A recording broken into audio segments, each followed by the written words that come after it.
आपने बताया कि जो किडनी पेशेंट हैं जिनका डायलिसिस होता है, हाँ, वो किस तरह से डायलिसिस से बच जाते हैं और किडनी जो है प्रॉपर वापस हील हो जाती है, क्योंकि मोस्टली हमने देखा है कि जिसकी किडनी खराब हो गई वो ट्रांसप्लांट ही कराता है या मर जाता है। ये एक इम्पॉर्टेंट बात है जो मैं आपको बताना चाहता हूँ ताकि आप इसको उन लोगों तक पहुँचाएं जिनको इसकी ज़रूरत है। ऐसे बहुत सारे लोग हैं लाखों में जो हर दूसरे दिन या तीसरे दिन डायलिसिस कराते हैं।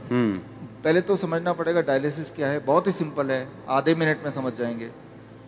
आप जो भी कुछ खाते हैं पीते हैं उसमें कुछ चीज़ें बॉडी उपयोग में लाता है, एनर्जी में कन्वर्ट करता है, कुछ चीज़ें बॉडी यूज़ नहीं कर पाता है, तो आप यूरिन पेशाब के रास्ते उनको बाहर फेंक देते हैं। तो वो पेशाब कैसे बनता है, वो किडनी का काम होता है। उसके अंदर वो सारी चीज़ें हैं पेशाब में जो बॉडी को नहीं चाहिए, तो बॉडी ने उसको बाहर भेज दिया। क्रेटनाइन है, यूरिया है, यूरिक एसिड है, ऐसे बहुत सारी चीज़ें हैं, छोटे मोटे प्रोटीन हैं अलग अलग तरह के जो बॉडी को नहीं चाहिए। तो बॉडी ने पेशाब किया, आप बोलेंगे अरे मुझे पेशाब आ रहा है, तो वो किडनी ने बाहर भेजने का तैयारी कर ली है और आप गए और आपने अपने आप को हल्का किया, ठीक हो गया। ये तो हुआ नॉर्मल। आपका बॉडी खुद ही आपका डायलिसिस कर रहा है। डायलिसिस ये है, हमारा बॉडी हमारे अंदर की जो चीज़ जो हमें नहीं चाहिए वो बाहर फेंकने का रास्ता बनाया, इसे कहते हैं डायलिसिस। यानी कि हमारे सबकी बॉडी करती है इसको। अगर वो करना बंद कर दे, किडनी अपना काम करना बंद कर दे, अब जब मैं पानी पी रहा हूँ और बॉडी को उनमें से कई सारी चीज़ नहीं चाहिए लेकिन बाहर का रास्ता बंद है, तो बॉडी क्या करेगा, गुब्बारे की तरह, बैलून की तरह उस पानी को, उस फ्लूइड को बॉडी में ही इकट्ठा होता रहेगा। ऐसे लोगों के पैर आप देखेंगे हाथी की तरह हो जाते हैं, सूज जाते पैर, हाथ सूज जाते हैं, पैर हाथ सूज जाते हैं, गले मुंह सूज जाता है। तो क्या है, उनका जो यूरिन आउटपुट है, पेशाब या तो कम हो गया है या खत्म हो गया है। अगर आपसे बोलें कि एक दिन बिना पेशाब किए रहना है, इम्पॉसिबल, कितना दर्दनाक हो सकता है। और ऐसे लोग फिर मशीन की मदद लेते हैं। वो मशीन वो खींचता है खून में से वो ऐसे पानी जो खराब है और निकाल के बाहर करता है। इसका मतलब हर दूसरे दिन उसको ऐसा करना पड़ता है और दूसरे दिन तक बॉडी में पानी जमा रहता है। और जबकि बॉडी में पानी जमा रहेगा तो उसका हार्ट के ऊपर भी बोझ है, लंग्स के ऊपर भी बोझ है। हर दिन वो कमज़ोर होता जा रहा है, हर दिन वो मरता जा रहा है, डायलिसिस कराने के बावजूद भी या डायलिसिस कराने की वजह से भी, क्योंकि डायलिसिस भी किडनी को और फर्दर खराब करती है। तो अब आपको समझ आ गया कि प्रॉब्लम क्या है, डायलिसिस किसे कहते हैं, किडनी खराब होना किसे कहते हैं। ऐसे लोगों को पहचानेंगे कैसे, आप जब देखेंगे, हम कैसे पहचानते हैं ऐसा पेशेंट को। कोई रिपोर्ट की ज़रूरत नहीं है, मुझे, आपको भी ज़रूरत नहीं है। आप सिर्फ ऊपर से नीचे देखेंगे, अगर पैर हाथ में सूजन है थोड़ा बहुत भी, तो समझ लीजिए कि किडनी फेलियर की तरफ आप बढ़ चुके हैं। लेकिन घबराने की बात नहीं है। पहली बात, जब सूजन होती है, बॉडी में पानी जम जाता है तो सांसें भी नहीं ले पाता है, मुश्किल से लेता है, तो ये भी गड़बड़ है। वो चलता है, थक जाता है, ये भी गड़बड़ है। तो ये तो हो गया। अब करना क्या है, सोल्यूशन क्या है, आपके बॉडी के अंदर से पानी को निकालना है। उसके लिए बड़ा आसान गॉड का दिया हुआ सोल्यूशन आपके पास ही है इसी वक्त। तीसरा किडनी, थर्ड किडनी।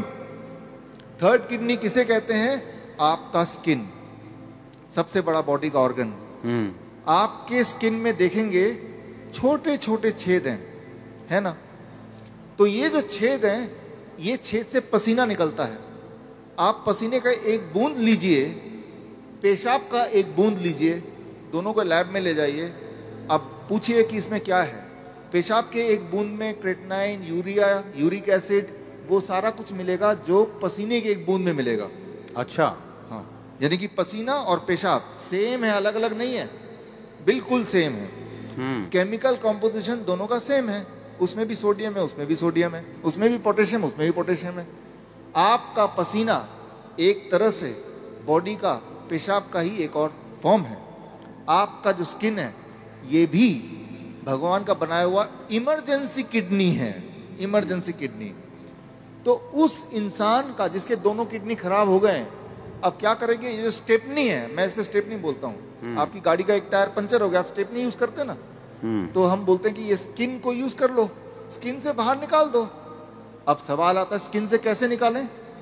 स्किन से निकालने के तरीके, अभी बाथटब का वीडियो प्लीज चला दें।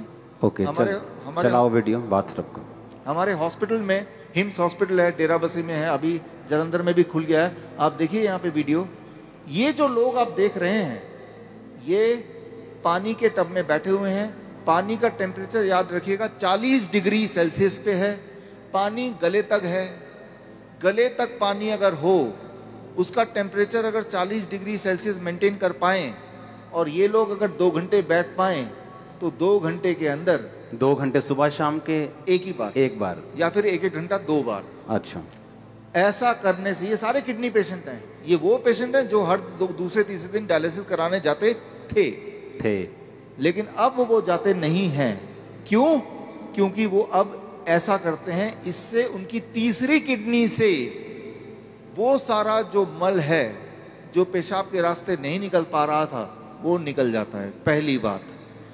दूसरी बात, और ऐसे टब में, कोई भी टब में बैठ जाना है, कोई भी टब में, कोई भी टब हो, और उसमें जो पानी है उसे 40 डिग्री पे ही रखना है। 40 डिग्री पे रखना है। और नापना कैसे? थर्मामीटर से। थर्मोमीटर आप 150-200 रुपए का मिल जाएगा। पानी नापने वाला, जो पानी नापने वाला स्पेशल थर्मामीटर, स्पेशल थर्मोमीटर 150-200 में मिल जाएगा। हाँ, उसको चेक करते रहना कि वो 40 डिग्री पे मेंटेन रहे। अगर कम हो गया, गर्म पानी डाल लेना है, गर्म पानी डाल देना, 2 घंटे बैठना है। 2 घंटे बैठना है। ये टेम्परेरी सोल्यूशन है कि किडनी हील भी होगी? इसमें मैं आता हूँ। हाँ, ये किडनी हील होगी, लेकिन कैसे? 2 चीज होगा उसके साथ।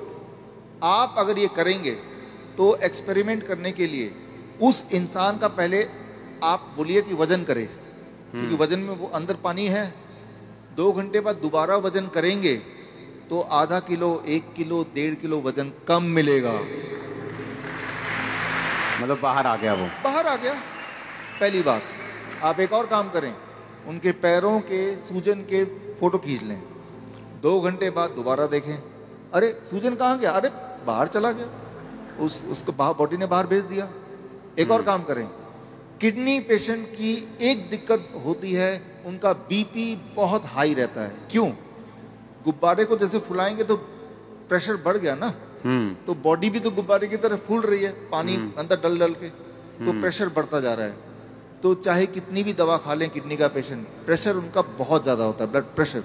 अच्छा, लेकिन तो अब पहले प्रेशर नाप लें, ज्यादा ही मिलेगा, 200/100। अब पानी में बिठाएं, और अब पानी में बिठाने के बाद 2 घंटे बाद दोबारा प्रेशर नापें, तो प्रेशर कम हो जाएगा। कम से कम 40 यूनिट कम हो जाता है, किसी का 20 यूनिट कम हो जाता है, लेकिन कम जरूर होता है, हर एक का कम होता है। तो जो मेन सिम्टम होते हैं किडनी पेशेंट के, वो सारे सिम्टम एक क्लासिक सिम्टम होता है। मोस्टली बोलते हैं कि किडनी आपकी श्रिंक हो गई है जी, किडनी सुंगड़ गई है, सिकुड़ गई है, वो काम नहीं कर रही। हाँ, वो फिर से बढ़ेगी कि नहीं बढ़ेगी, ऐसे ही रखना पड़ेगा पेशेंट को? ये बड़ा इंटरेस्टिंग है। ये सवाल बहुत सारे पेशेंट ठीक होने के बाद भी पूछते हैं। ठीक होना कैसे पता चल गया? कि अब उनको ये करने की जरूरत नहीं है। 3 महीना लगातार करने के बाद अब करने की जरूरत ही नहीं है। अब पेशाब भी नॉर्मल हो रहा है, सूजन भी नहीं आ रही है, ब्लड प्रेशर भी नॉर्मल है, यानी ठीक हो गया। लेकिन वो क्रिएटिनिन और यूरिया, क्रिएटिनिन भी नॉर्मल आ गया, यूरिया भी नॉर्मल आ गया, यूरिक एसिड भी नॉर्मल है, सारा कुछ नॉर्मल हो गया। हाँ, ब्रीदिंग भी नॉर्मल है। साइज किडनी का। अब आता है साइज।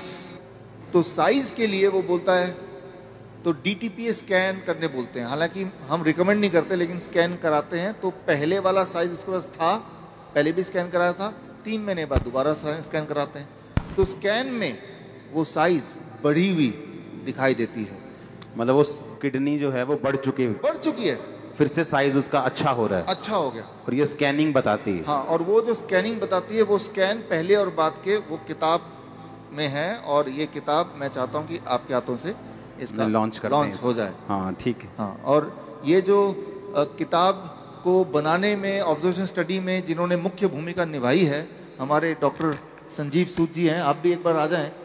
डॉक्टर गगन है, ये भी आ जाएं। दयानंद आयुर्वेदिक कॉलेज में इन्होंने हमारे साथ मिलके हमें मदद करते हुए इस चीज़ को दुनिया तक पहुंचाने के लिए काम किया। प्लीज़ आ जाएं। डॉक्टर अनु, प्लीज़ कम। किताबें और भी हैं, 2 ले आते हैं। इसका नाम है प्रत्यारोपण, यानी किडनी ट्रांसप्लांट का अंत। किडनी, आपकी खुद की किडनी ही काम करेगी, किसी और की किडनी की कोई आवश्यकता नहीं है। भगवान का दिया हुआ किडनी, उसी को स्टार्ट करना है, उसी को काम करना है। तारीफ करो सब। Thank you, thank you, thank you. अच्छा, हमने कितने ऐसे लोग आपके लोग मोहल्ले में ऐसे आपने देखे होंगे जो किडनी ट्रांसप्लांट नहीं करा सकते, डायलिसिस नहीं करा सकते, मर जाते हैं। देखे कि नहीं देखे? चर्च में हील होते हमने देखे हैं, लेकिन जो बहुत से लोग हैं जो यीशु मसीह को नहीं जानते हैं, हमने हॉस्पिटल्स में देखा है। मेरे फ्रेंड्स हैं जो हॉस्पिटल्स चलाते हैं चैरिटेबल, वो बताते हैं कि किडनी पेशेंट किस तरह से आते हैं और उनके पास मशीन्स नहीं है, उनके पास स्ट्रक्चर नहीं है और लोग ऐसे ही मर रहे हैं। और देखो, जब डाइट का जिक्र होता है तो यकीन नहीं होता कि डाइट से कैसे कोई हील हो सकता है, और ये भी यकीन नहीं हो रहा कि बाथटब में बैठ के या ऐसे ऐसे करके कैसे कोई हील हो सकता। और उसको खाना क्या है किडनी पेशेंट को? सेम DIP डाइट प्लस ये जो मैंने बताया, ये 2 घंटे बैठना है। 2 घंटे बैठना है। कई बार लोग 2 घंटे नहीं बैठ पाते, तो 1 घंटा करके 2 बार बैठ लिया। कई बार 1 घंटा भी नहीं बैठ पाते, चलो 40 मिनट करके 3 बार बैठ गए। 2 घंटे का आपको रूटीन पूरे दिन भर में 2 घंटे बैठते हैं ना, तो यहाँ से जितने पोर्स हैं तब जाके पूरा निकलता है।